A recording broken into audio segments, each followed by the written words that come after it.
Hello, my name's Tommy Boshers and I've been collecting cars for over 30 years. And this is part 2 of all my goodies. You want to see them?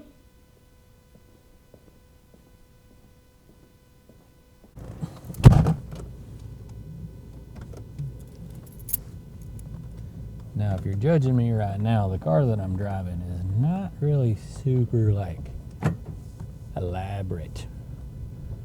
This is a mid-mileage, mid-2000 Lincoln Town Car. My friends think I paid more, a lot more. Lincoln, what a luxury car should be. What this car has going for it is it's comfy. We'll roll up here just down the road a piece to my old man's house where I got a couple of my old cars stashed out. And one of them, people try to buy it every time I'm out in it. And a couple of them, well, it's just an extension of my personality.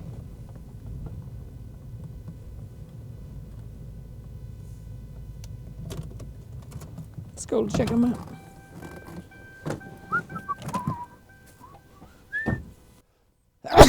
Ooh, I'm allergic to it apparently. This is a 1970 Chevelle SS big block 4-speed car.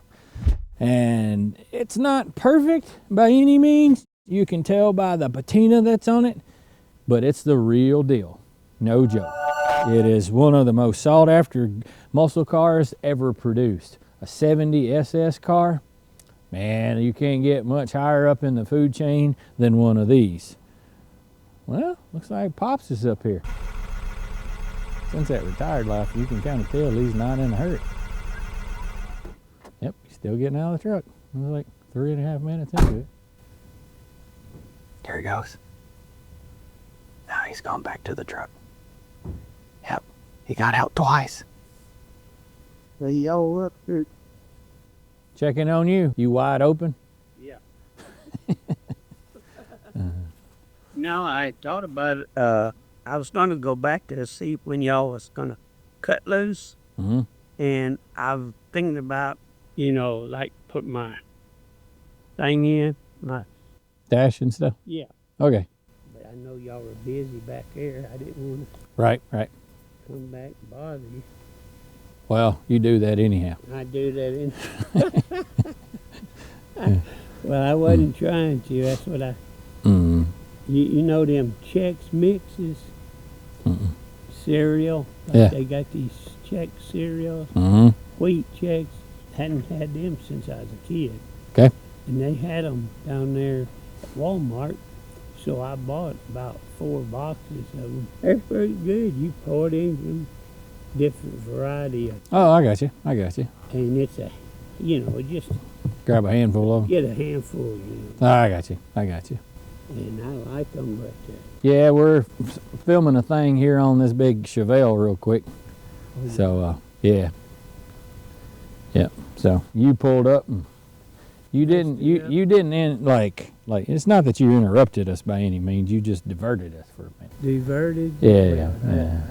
I understand that. I always get diverted my own self. Well, all right, we're gonna get back to this. All righty, well, maybe I can. All right, Pops. I'm not gonna apologize for this because that's like real life that happened. That's the beauty of things we do now. All right, here we go. Starting again.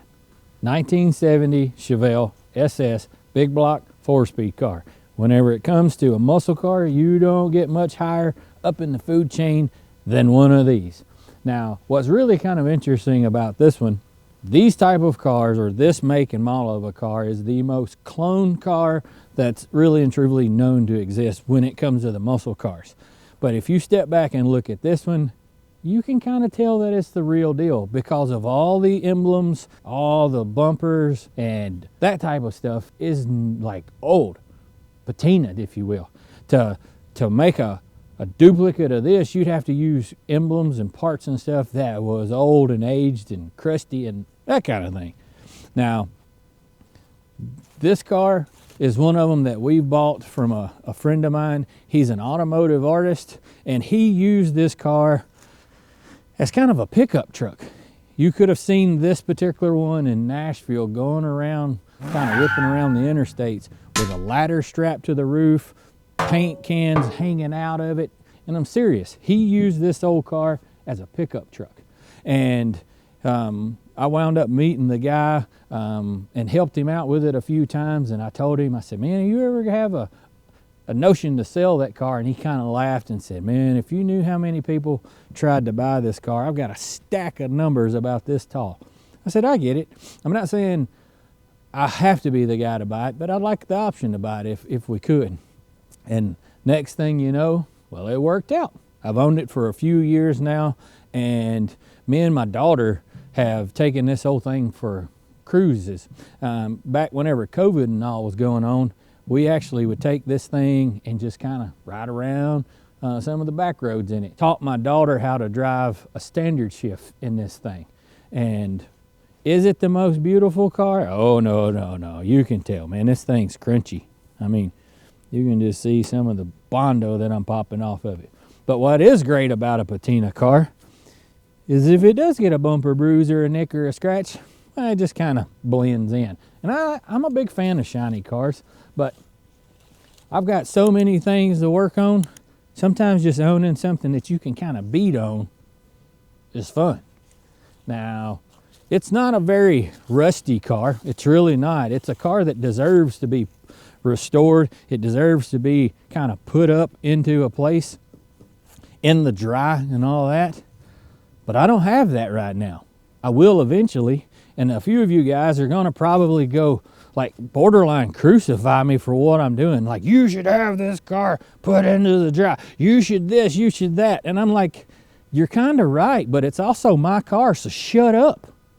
Because it's mine. I can do whatever I want to with it. But not that I'm trying to pick a fight, but I'm trying. Like, I got big dreams. And so you're telling me I shouldn't have this car because I shouldn't dare to dream?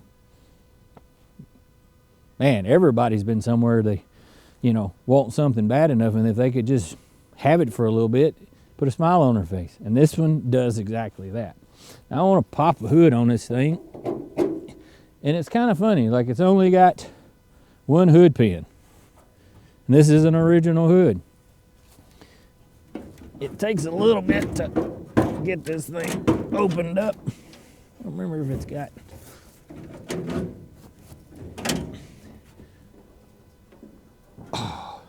It's had some modifications that's done to it.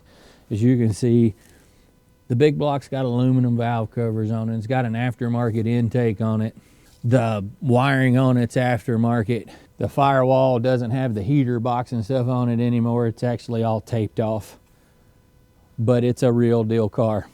The firewall is correct. The radiator support is correct. The steering shaft's correct. Blah, blah, blah, blah, blah. It's got all the indications for those guys who go like, or those guys who know what these cars are. It clicks the boxes. And I'm also here to tell you that this little dude right here, whoa, flat dab, raise some cane. And you take this car for a little test spin and you rip on the throttle, you run through the gears, you understand why they built muscle cars. They weren't designed to be practical. They weren't designed to be, let's say, just conservative and just like warm feelings. This thing is designed to get with it, and it will for sure. Now, if you were to walk around this one, some of the things that indicate an SS obviously is the grill emblem on it. There's some people that'll tell you it's got a right side and an upside down, and I'm sure there is, but I ain't been able to see it. Like the letters are tapered or something. Y'all can tell me what it is. What else do we got to show you? Oh, this is one of the coolest ones here. The cowl induction hood. It's got the little flipper up here. This one's kind of stuck open, and I guess it's because it's thirsty for air every time I drive it. It's still kind of catching its breath whenever I park it.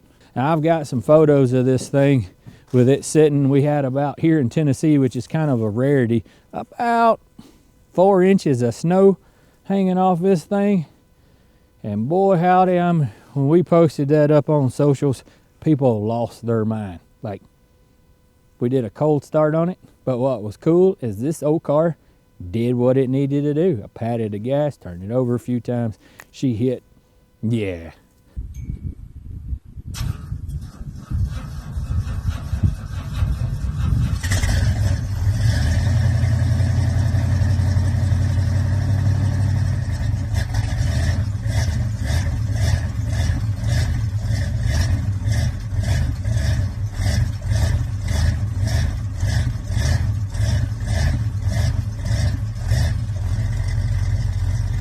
Sat there and it was all buried in snow, but still sounded pretty sweet. Now with this one, the license plate on it, I'm a big fan of custom license plates. You guys may not know that about me, but I am. This one says Rusty SS. Yep, because when somebody looks at it, they go, man, that's cool to see that old Chevelle. That guy should fix it up. And yeah, you're right, I should fix it up, but I'm also on a budget. But if any of you guys are willing to just basically write a check so that this gentleman right here, it's kind of like adopt a hot rodder program. All you need to do is contact me. I'll give you my address and you can mail me a check. Even leave it blank. I'll save you some effort. You don't have to fill it out all the way. Just make sure to sign it and I'll do the rest. We appreciate it. Now let's get back to the show. Whew. If you guys would like to, we can go for a little ride in this one. I got another couple of cars that I'd like to show you. One of them super low mileage. Another one that has hardly no miles on it since it's been modified, restored, however. It's kind of a celebrity. And it's a shiny car. The next two cars are shiny cars. So let's go for a ride.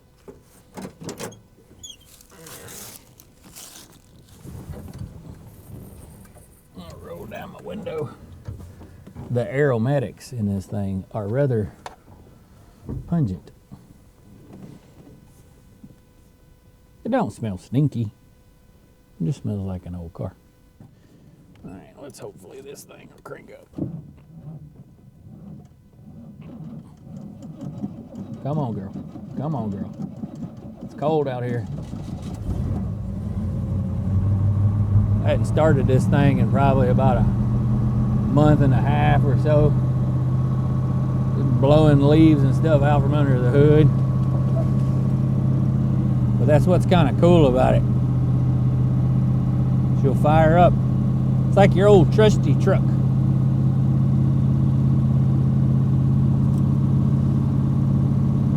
Let her get warm for a minute. Checking my gauges. Volt gauge, I hope, is not working because it's at 8 right now. Oil pressure is about 60. Temperature gauge is showing it's cold.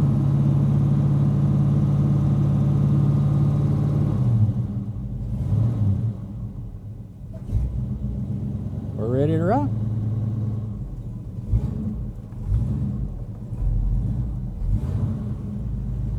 The old car's not very loud, but it will.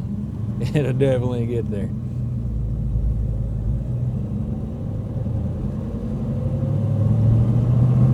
I love this thing. Woo!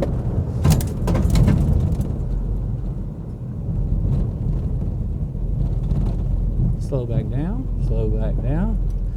Now, I just want you to know, to all you law officials out there, that this was all AI when everything on this side started going by pretty quick.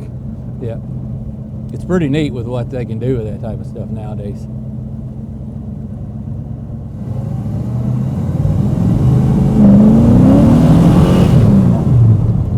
Woo! Man, that AI is realistic. Whew.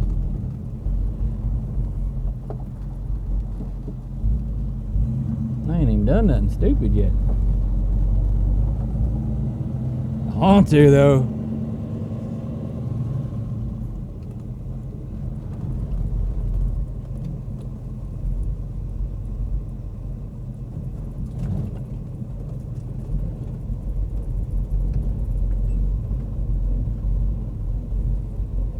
Okay, now we're at a disclosed location, hidden in the state, or hidden in the woods in Tennessee,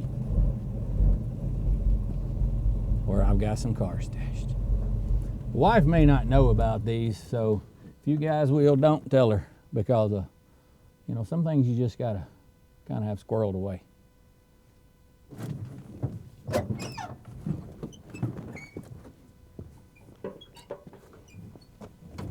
Gotta leave the heat on.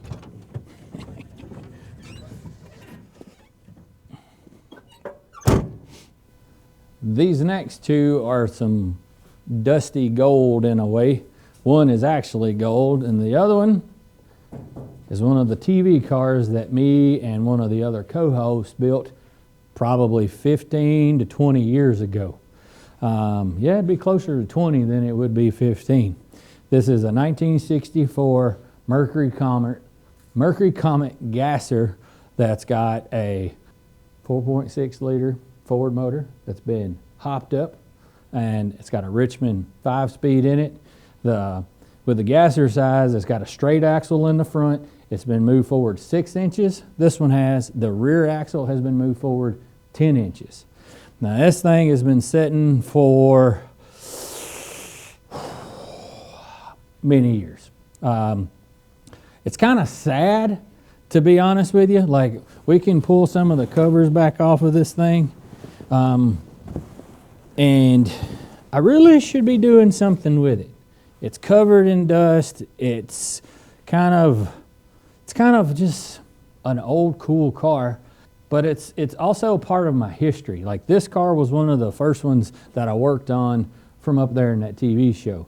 This car also, when it comes to what they produce, this thing was never finished. It never had what they call the payoff. It never went down the track. It never was drove on the road, anything like that. And I made an offer on it because this car was going to get dismantled. They were talking about pulling a motor and tranny, cutting it up, doing all this kind of stuff. And I was like, man, you just can't do that. So the guy who owned it sold it to me because of liability reasons. He said, Tom, whether or not this would hold up in court or not, I can't answer that. But he did. This is what he told me. He said, Tom, I would like for you to own that car if you own it, because you put heart and soul into that car. And I said, yeah, you're right. Like, you know, we done a lot of stuff to it. We body worked it. We painted it up. We actually built the car with our hands. And he's like, to dismantle it, that's just a shame, because that man who started the company, he got it. Like, he understood that why dudes work overtime to have things like this. And he didn't want to see it get dismantled, but he knew liability reasons. He was scared to sell it off because it was kind of built as a race car, which is competition and all that. And long story short, one of the things he said was, I don't think your wife can sue me if you crash it because you built it. You'd be like, who was at fault? The guy who built it. So that circle was kind of a loophole, and that allowed me to buy this one. And then also a couple years later, I bought a big gnarly Mopar that we put together. But looking at this car, this is one of the reasons why I've always kept it. Like, the sentimental side is the R&T here on the side of this thing. R&T headers, that was Rick who built them, and me, the T is for my name, because we built the headers that are on this thing. Rick's Fiber Works. That logo, if you will, is from the hood that this guy made. The hood that on this car is kind of a one-off. We did some, we made the thing. We made a negative, then we made the positive, and then we cast it, and then we painted it up and body worked it. But I can tell you a funny little hood story about this thing. You guys may or may not know, but I used to do demolition derbies and that kind of thing. And I had this car in the shop, and we were tinkering on it. And I had a station wagon, a lot like that one, but it was all stripped out, sitting in front of it. So we pulled the hood off of it, and I turned around and sat it on the roof. And just kind of a couple of days later, I needed to move the station wagon out of the shop. So I got in the car and I drove it, did a little hot lap in it. And when I come back, my old man was standing in the middle of the driveway from the shop, like out of breath, and he was holding this hood. And I was like, what are you doing? He said, I chased you halfway down the driveway because this roof or this hood was on the roof and it was bouncing and bouncing. Well, this is what happened. Luckily, it didn't tear it up too bad, but it did crack it right here in the middle. You can see. And then back here on this corner, there's a big old gnarly chip on it. Part of these scars like this right here is kind of what makes you who you are. This scar is kind of one of those. Like it helped to make me who I am. You know, is this my best work? No. But it's a neat old car. Another one of the little blims on this car. This thing's got a big old piece of chrome on it. When we were hauling this thing home, and it'd end up being on the other side. Nope, it's right here. There's a big old gnarly scratch. This piece of trim up here blew off going down the road. Whoever installed it didn't install it correctly. And when it blew off, it was working like a windshield wiper. And it sat there and screwed the roof out on it. Now, a man could fix that, but this is candy, it's flake and all that. And to me, I was like, we're going to raise some cane in this thing, and I'm sure that little bruise ain't the first one this thing's going to ever get. Yeah. And this little thing is a whole lot of fun. Like it's a ball to drive. We did also have a funny little story with it. Is a friend of mine come over with his son, and I had this car and I had a GTO, and the buddy of mine's like, "You gonna go over to the car show this morning?" I said, "Sure. Let's take a couple of cars." And he's like, "What do you mean we take a couple of cars?" I said, "You pick one. We're gonna take this Comet and we're gonna take a GTO, and you can drive whichever one you want." He's looking at that. He's a Ford guy. He was checking out this Comet. And I said, "You should drive it, man. You should take this thing for a spin." He said, "Man, I'm going to just take GTO. GTO is 68 GTO, you know, all the goodies on it too." And he's like, "It's just comfortable. I don't know about that Comet." So we struck out. I was feeling like Superman when we left the shop. But about 10 minutes into that ride, this was one of the dumbest ideas I'd had. That seat that's made in this thing is all aluminum. It has zero padding on it. Oh, it was the most uncomfortablest thing ever. It's funny, opening this hood made me go, "Oh yeah, there's a secret to it." You kind of got to pick it up. Kind of got to twist it. See how I'm a little crooked? And then it comes off of there. I bet you this hood hasn't been off in 15 years. I don't remember just because it was built so long ago, but this motor wasn't built by the guys. It kind of was. I don't think the guy who's there now had anything to do with it. Mike Galley had something to do with it, and it was one of the big important Ford guys that built this thing. And if I remember correct, it's like hopped up to a 5.0. They did some kind of, it's got a bigger, different crank or something in it. And it's supposed to make like 550 horse or something. And this thing ain't that heavy. With that big motor in there and that close ratio 5-speed in it, it will flat get with it. I like this old car. But like I said, it was never really finished. It's finished now. We drove it a little bit. I had a friend of mine do some tuning on it. And if you were to watch the show where they finished it, you'll notice that it's running. But for you Ford guys, you should check it out and tell me if it sounds like a Ford. Now, the way we faked it, I was one of the guys, I was one of the young ones there at that time, and it didn't run, wouldn't run, whatever the heck. So what I did is I played the bongo drums on this collector. No, that collector was on that side because it was up against the wall. So if you guys would want to simulate or want me to simulate, I will real quick. And we'll change the shot here and make it look like what it did then, except for it's dustier. Let me put the hood back on.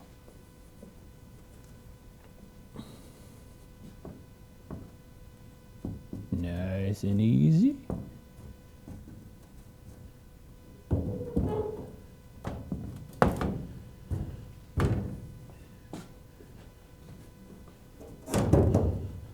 All right. Now I'm going to tell you, camera guy, get over here and kind of shoot down them tubes. And this is how it's going to work. I may even make the engine sounds. Let me get down there. It's like brum, brum, brum, brum. Brum, brum, brum, brum, brum, brum, brum. Told you it still runs. Oh, I know that's silly, but that is 100% the definition of the term smoke and mirrors. Now, the paint job on this thing was one heck of a job, guys. It was a whole lot of work. Me and the co-host on the show done a bunch of paint work and all. And we also had the help of Gary Miser. He's a heck of a pinstripe guy. He was actually one of the original artists for Big Daddy Roth back in the day. And he done a bunch of the lettering. He helped us pinstripe it. He helped us put the flake and the candy and all on. And it's his handiwork that's on this thing. Now back here is this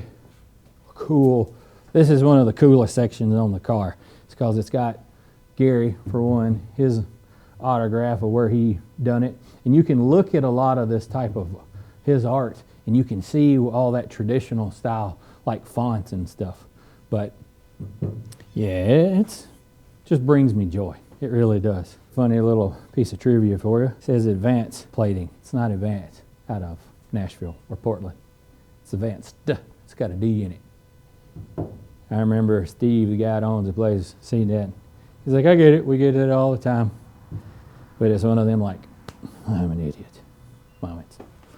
Steve, love you, man. Thanks for all the help that you give me. Thanks for all the help you've done for me in the past. Yeah, but Sean Highland, that was the dude who worked on the motor. That's who that was. This whole time, right here's the information. I didn't know how to cheat sheet. But Speedway Motors helped. Eaton was the folks with the springs. Nitro Plate did the cool plating on the headers. Coker Tire got the rubbers on this thing. Hillebrand was the wheels. Richmond's the tranny. Curry's the rear axle. PBG for the paint. Stuart Warner for the gauges. Yeah. Pretty cool old car. I don't know. You guys let me know if you think I should dig this thing out, get it fired back up, spruced up, and heck, maybe take it down the track. This is kind of one of them cars that I've always kept. It's not worth a whole lot of money, but the kiddos know it. Like my little boy Hammer.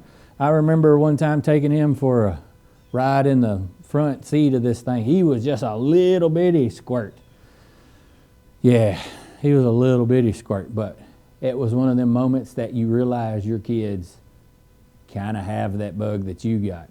Man, I revved this thing up. The headers were opened on it, and he's sitting in the passenger seat, and he goes to laughing. And I'm like, what the heck's wrong with you? He's like, Daddy, the thing's making my belly tingle. And I go, that's my boy. That's my boy. Well, let's move over to this old big body that's only thing it's lacking is somebody driving it.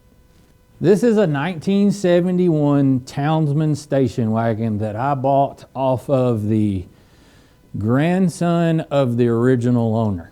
And I know that sounds like, whoa, man, that's crazy. This thing has 23,000 miles, I think, is on it. Let's look real quick. 23.5. And what's crazy is when you climb in this thing, it actually smells kind of new.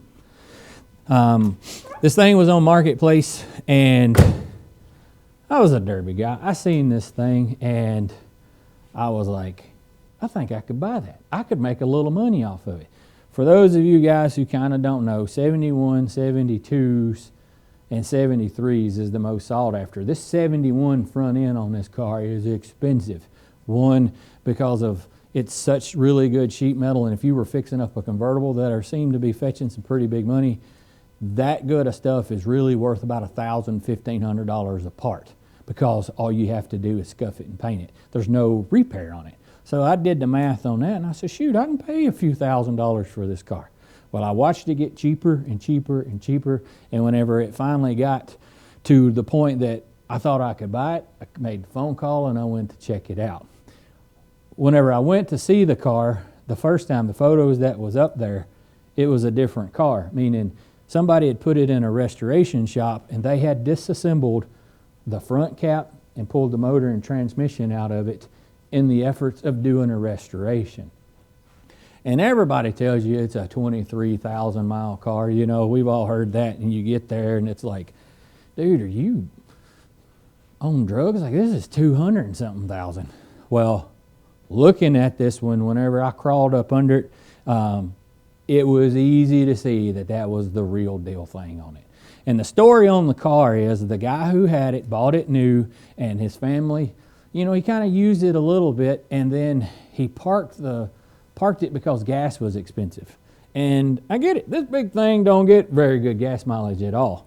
He parked it, put it in the shed, and then basically it sat and sat and sat, and he passed away. So let me show you up under the hood of it, and then we can dig around here on the inside. It's nuts what that thing smells like on the inside. It's a 400 car, and of this era, if it had a 7 or had 400 on it, it could be a 402 big block, or it could be a 400 small block.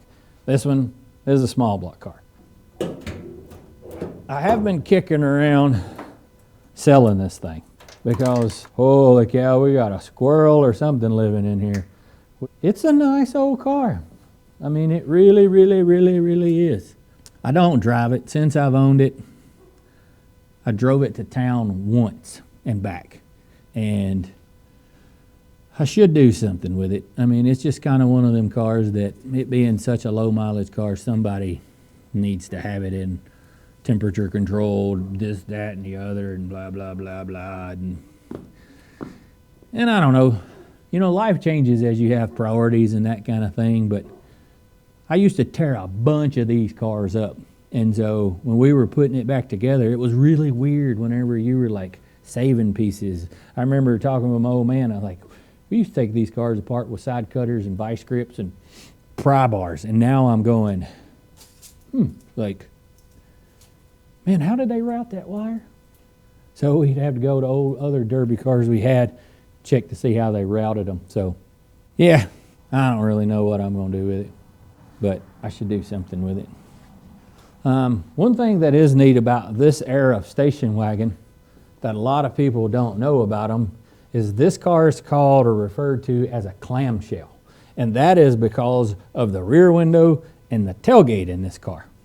What's kind of cool is the rear window actually rolls up into the roof, and the tailgate kind of tucks around and goes up under into the floor. And it kind of does like this number, thus clamshell. Also, this car being a 71, it's the year that they had the louvers here in the trunk. Now, if you've got it Pontiac, Buick, Olds, any of the GM stuff, you'll notice that in 71 they'll have this. What that's for is that it was like a positive air ventilation system. That with this car, the fan blower motor never turns off.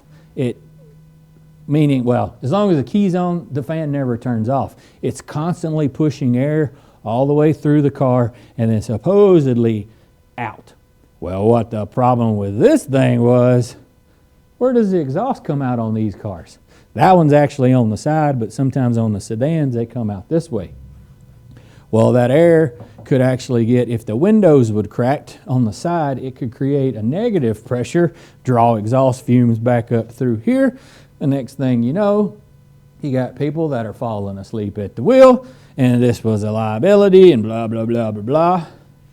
So they kind of done away with it. And what's even more interesting is the way that they fixed this stuff is they crammed foam in them to keep it from flowing back through. Great fix. This is pretty neat. I'm not saying I dig it. I do dig it. I really do. I need to get this old car out and give it a bath. We didn't plate anything with it. We haven't We did do some paint work on it to make it look a little better, but you guys have to check out the interior on this thing. One thing that's kind of neat about the interior in this whole car is every bit of it is original. The dash pad in it isn't cracked. It's a perfect, which says a lot for these, because we've all seen them when they're busted up, cracked, and that kind of thing. Also, the carpet is all original, and whenever I bought the car, whenever they took it apart, somebody had left the rear hatch on it open about 6 or 8 inches. And while this thing was sitting in the body shop, they had a shop cat. And on the passenger side floorboard, that thing kind of bedded down there for quite a while, and it had a tremendous amount of kitty hair. So to get that stuff out of there while we were restoring it, every afternoon I would take some duct tape, wrap it around my hand, and spend about 10 minutes sitting there just pop, flip it around, so on and so forth, slowly pulling that kitty hair out of it. Yeah, it took me several days, but luckily it majority come out. So that's really and truthfully the only flaw that I know, other than a small tear in one of the driver's seat that I also caused by turning around and I put my elbow on it and it split the seam in it. But this old car's kind of one of them ones you don't really drive it a whole lot because of the low mileage that it's got. But it's still a pretty neat old piece for those who care about them. And these cars, you know, they were used. Not a whole lot of them was saved. And in all reality, I would be probably pretty safe to say that there's not another 71 Townsman station wagon that's lower mileage than this in existence.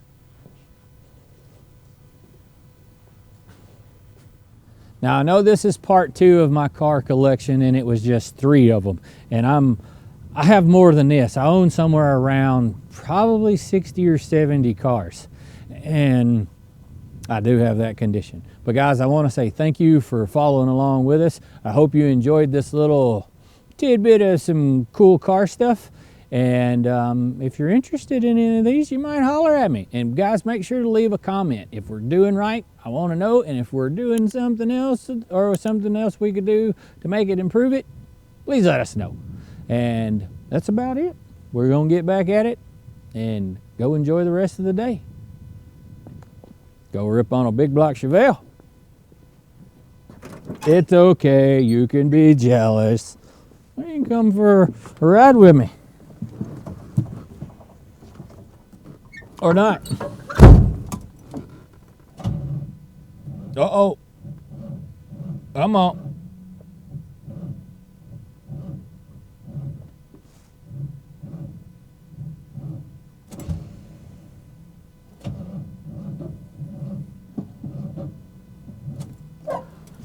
Ah, we don't go for a ride. And I left my phone at the shop. Ain't life grand? I said I get to enjoy the day. I'm gonna get to enjoy a lot of it.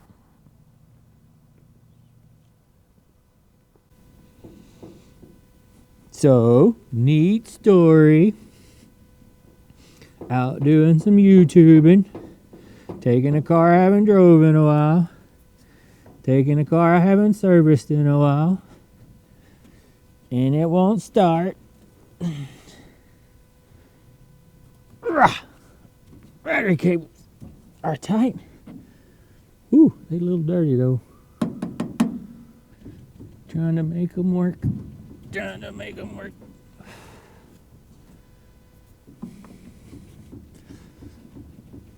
I just need you to make some contact. This is where you start bartering with the car, like, I promise, if you'll start, I'll wait till you warm up before I, throw you to the floor. It is technically a stick car, so we could possibly push start it. Let's hopefully it starts. Let's hope it starts. Let's hope it starts.